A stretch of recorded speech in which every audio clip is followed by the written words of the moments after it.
Hello, Polytopians. Thanks for tuning into the Polytopian Times. This is your host, Sam, here today with the first Polytopian Times Discord server official debate. Joining me today is Tan11 Pan, and we are going to be talking... Hey there!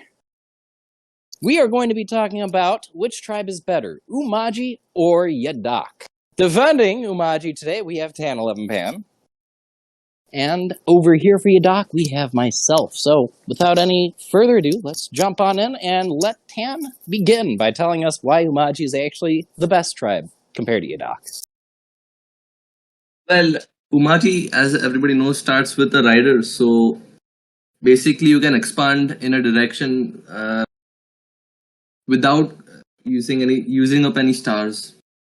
So, so you can get to villages quicker. Is what I think. If you're playing Yadakk, you have to place down a road which costs 2 stars, and then there's the thing that if you find a village, you're good. But if you don't find a village, you just wasted 2 stars. There's always a catch-22 with them, but if you do find that village, you're building up that economy, right? And it does go down the line, so there's always a catch-22. However, with Oumaji, once you hit that wall of fog, you lose all your movement, right? Yeah, but if you think that there's no village there, you just have to turn back, and honestly, you're just going to have more stars than you started with, unless you invest in a tech which you're most likely going to do. That's fair. I think Yadakk also will be investing in the techs once they get an economy. And I think one reason Yadakk tends to outstep Oumaji, even if both have similar, although I wouldn't say identical, expansion rates, Yadakk definitely does so while actually making an economy out of said expansion. Both tribes have good fruit, but those roads, you just need one fruit to connect, a city with a road there. A lot easier to do than, say, Oumaji, who's going to need to make sure they have plenty of fruit and farms if they want to level up. You show up to a new settlement and just got one fruit and you don't have roads yet with your horsey boys. Well, you've just got yourself a tech cost drain now. That's true, but, don't you think you're going to be able to, by having a bit of less, maybe fruit or game, you're, It's a step forward to another tech which is useful. For example, like you said, fruit. We might not have any fruit and lot of fruits, but that's one step closer to diplomacy, right? Which is super useful. And yeah, that's true. You might not have an economy, but I guess Oumaji is mostly about early game aggression. Can't argue with that. Yeah. So, sometimes it's not your own economy. Sometimes you're just borrowing somebody else's economy. Certainly, yeah. I guess that's a fair point. At the end of the day, I think, Yadakk definitely outshine Oumaji in terms of economic output, but if Oumaji can get a kill before Yadakk can do so, that could be the one way they get a win. And I guess that makes them very tangential, though. Either you get the right spawn and the right luck with it, so you can get in there and actually attack someone early on while they're weak and able to defend. And you'd still have to have 2 riders and a warrior to actually get in. Yeah, 2 riders and a warrior. Yep, at minimum. So, 3, yeah. I don't know, it just seems like it's a bit of a longer shot than, say, Yadakk, who's gonna, by turn 5, I'd say most Yadakk players will probably have gotten riders. So that whole movement advantage is inverse completely by that point in time. So Oumaji's really got to get the kill in early on if they're gonna viably win. Yeah, that's true. But the thing about Yadakk's terrain is that there's a lot of trees. Sometimes there are a lot of mountains as well, as opposed to the Oumaji terrain, which is mainly desert. You'd see the occasional mountain, but if you move through a forest or there's a mountain which is rough terrain. Yeah, exactly. Yeah, it stops you moving. Yes, yeah. I mean, that's fair. But I think ignoring mountains, of which, I think both tribes aren't incredibly, packed with mountains, but they do get in the way. Maji does have the better base movement without roads, but Yadakk's going to have those roads pretty soon, and, well, forests aren't going to matter at that point. I mean, yeah, sure, but there's another strat where Oumaji also gets on the same level as Yadakk, and that is turn 0, you move your rider from your capital to explore and save up for one turn, don't buy anything. Then get roads the next turn. Yep, that's viable, but that'll leave you. Won't that leave you trying to recoup your investment down the line? You won't be able to level up your capital to get organization for it, right? Yeah, that's true. But now my riders, or rider, which I started with, so it's free. Now it has greater movement as opposed to how Yadakk starts with a warrior. So warriors with roads can move 2 tiles, but riders with roads can move a lot farther, and that can also potentially it could be useful in hit and run tactics, which is basically Oumaji's forte. Oh, absolutely. Now, I think one counterpoint to this is all the investment spent in getting that tier 2 tech roads early on in the game is going to then prevent them from being able to, put up troop numbers if they want to actually use the roads they spent so much on producing. Whereas Yadakk, they're going to be able to just shoot out as many warriors using roads to go as fast as riders as they want, or they can put out riders and move at double the speed while having an economy to back it up. You just, with Yadakk, have to expand. You do have a point there. Though, see, the thing about roads is that it's a tier 2 tech. So the only way you can advance in the tech tree is either getting riding or by getting what's after roads, customs houses. And to be honest, to actually utilize customs houses, you need fishing and then you need ports. I think it's called sailing. Whereas, absolutely. Yeah. Whereas if you're if you're Oumaji, you have the option to go roads, or you can go free spirit then chivalry. And okay, let's say I agree that knights isn't the smartest way in early game. Yeah, that's one way of putting it. Exactly, but I mean, you do have that option. That's valid. Yeah. And yeah. Sorry, I don't mean to keep talking over you. You didn't let you finish up. No, it's fine. I'm done. But yeah, those knights, I'm assuming, very quick. It's a valid option. You can use them, especially if you're fighting someone who's spamming a bunch of warriors without a defense bonus, or a bunch of riders in general. Yeah, archers. I see the use purpose there. I just think for Oumaji, it's going to take them too long to get to it, whereas Yadakk would be able to reach them sooner, simply because they'd be able to put out more stars per turn sooner on in the game. I mean, at the end of the day, you can get your first altar, your first monument, with Yadakk just by getting 4 cities? Boom. Then you got Grand Bazaar? That's right. Yeah, and I agree. Grand Bazaar is it gives you that early boost you need, like just how Imo needs the Altar of Peace. Yeah. Yeah. That's completely true.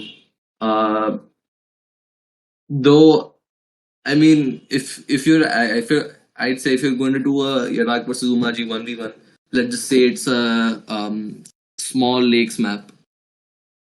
I think Oumaji would be able to harass Yadakk by weakening their troops.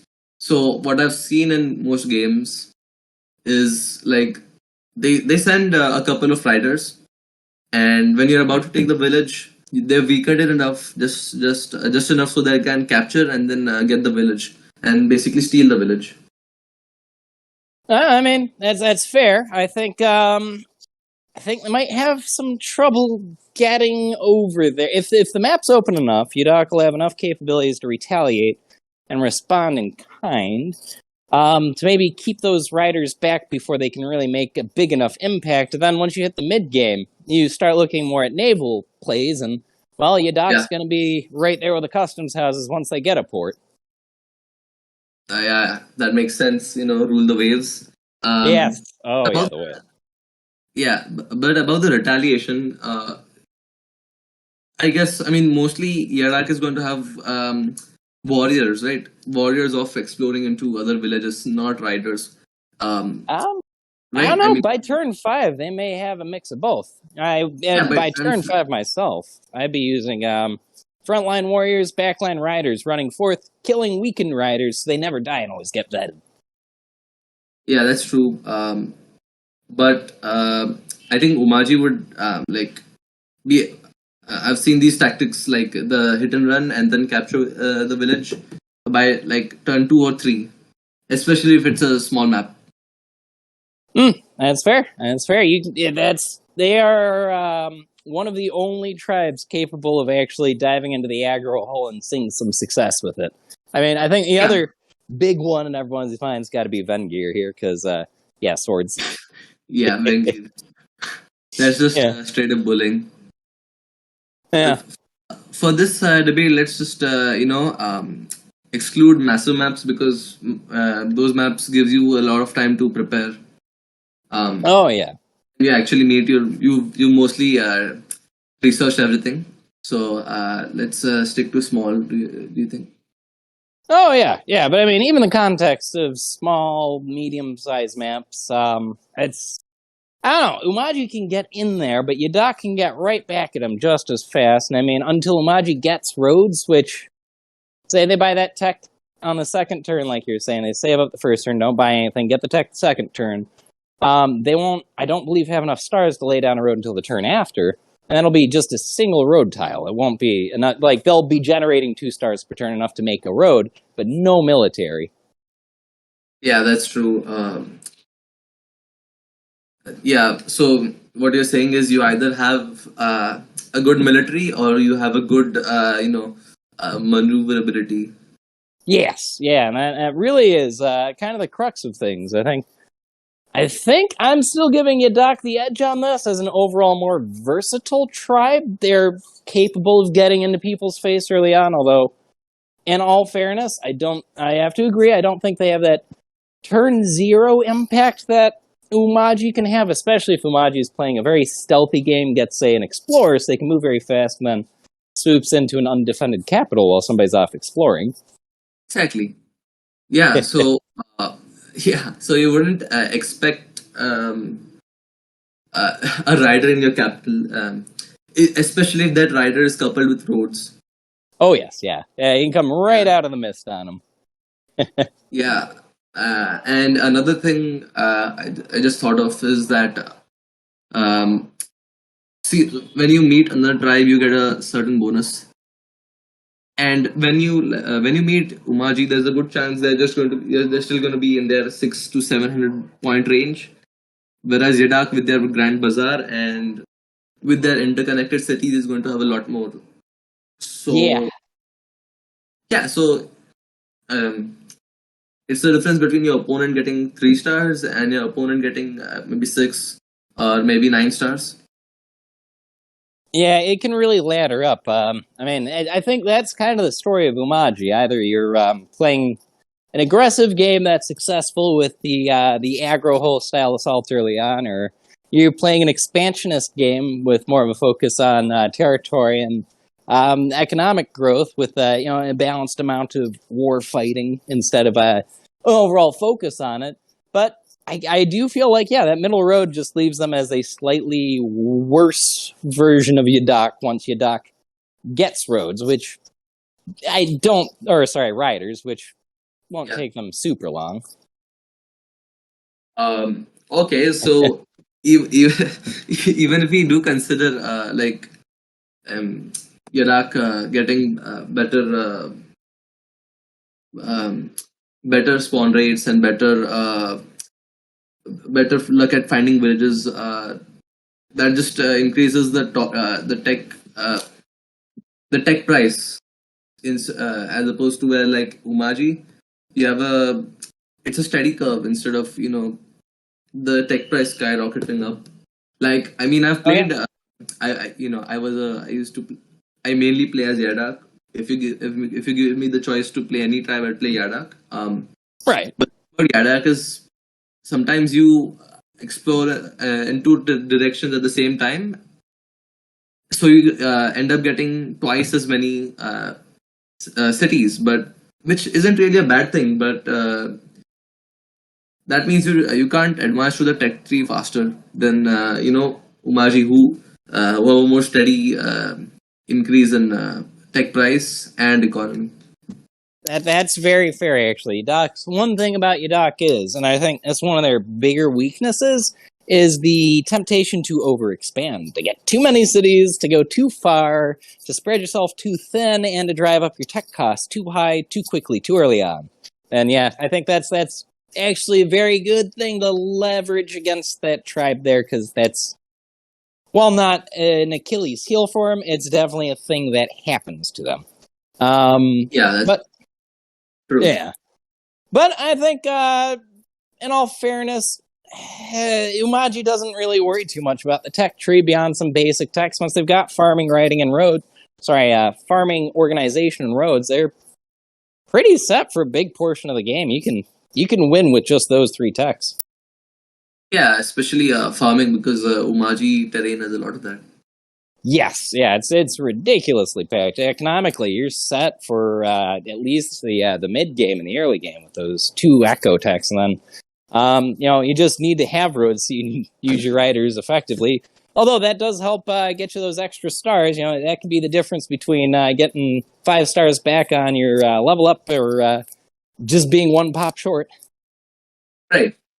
But yeah, I think at the end of the day, we're gonna have to give it to Yadakk overall. But Oumaji, you made some very good points there. I mean, so just for some context to everyone, now that the debate's coming to a close here, our topics were picked in advance, and we knew there might be a little bit of consternation with trying to defend Oumaji in some ways, but isn't that the fun of a debate? You get to take a contrarian position just to be contrarian, see if you make it work. And I give a big round of applause here to Tan for that. Oh, geez, that's not picking up on the mic. Sorry. Nah, yeah. I mean, if you ask me honestly, I'd pick Yadakk every time. It's just clearly so much more better. But even though Oumaji does have some good points, I was I was desperate for something to say because I didn't have anything to say at all.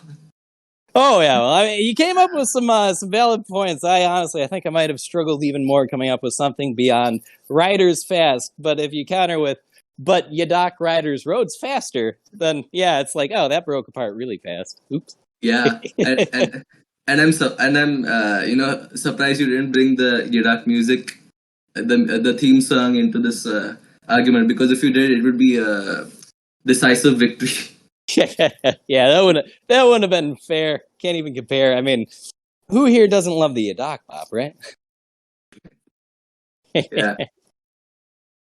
It's Quetzali with the best music. Yeah, Quetzali's got some. They've got a good pop to them. Actually, that could be another debate. Which tribe's got the best music? I'm sensing our next debate coming up, folks. Yeah, I'd actually sign up for that, and this time I'd pick Yadakk. Oh yeah. Well, thankfully we'll have more tribes to choose from in this. The next one, right? Yes. Yeah. Yeah. Well, everybody, thanks for tuning in. Tan, thanks for joining me today on this debate. Oh, it was fun. Yeah. Thanks for having me. Absolutely. And, until next time, Polytopians, see ya.